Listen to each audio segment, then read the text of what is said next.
नमस्कार खवय्यांनो, कसे आहात? मी शरयू तुमचं कुक विथ शरयूमध्ये स्वागत करते। आज आपण बनवणार आहोत मुंबई स्टाईल वडापावची चटणी।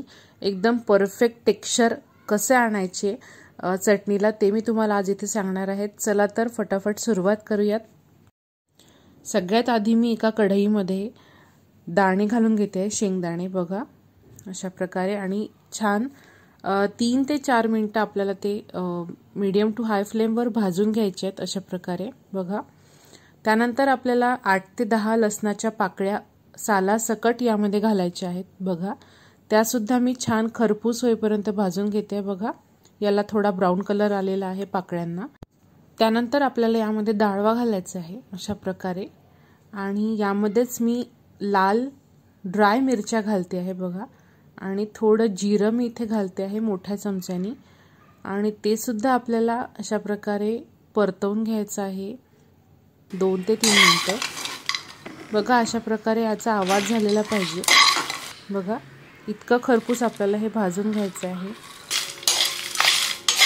तुम्हाला इथे आवाज मी ऐकवते बघा अशा प्रकारे।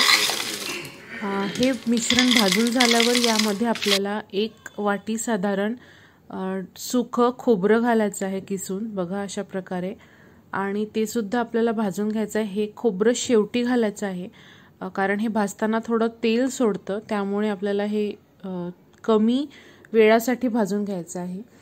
मिश्रण पूर्ण भाजून झाल्यावर थंड करून घ्यायचं आहे। त्यानंतर आपण हे मिक्सरला घालतो आहोत बघा अशा प्रकारे।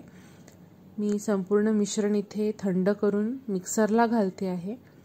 संपूर्ण मिश्रण यामध्ये घालून झाल्यावर आपल्याला यामध्ये मीठ, चवीनुसार तिखट आणि थोडं चिमटभर हळद घालायचं आहे, आणि आपल्याला हे बारीक करायचं आहे। खूप बारीक मी इथे नाही करते, आपल्याला छान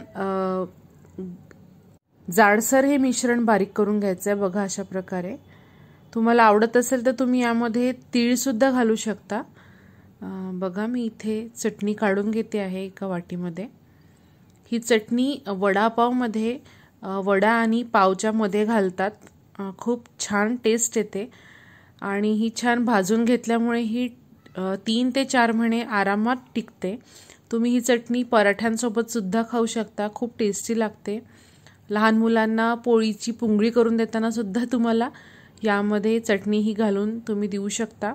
थोडं तिखट कमी वापरलं की लहान मुलं सुद्धा इथे ही चटणी खाऊ शकतात, आणि हेल्दी आहे, खूप छान टेस्टी आहे। तुम्ही नक्की करून बघा। कमेंट बॉक्समध्ये कमेंट करून कळवा कशी वाटते ते।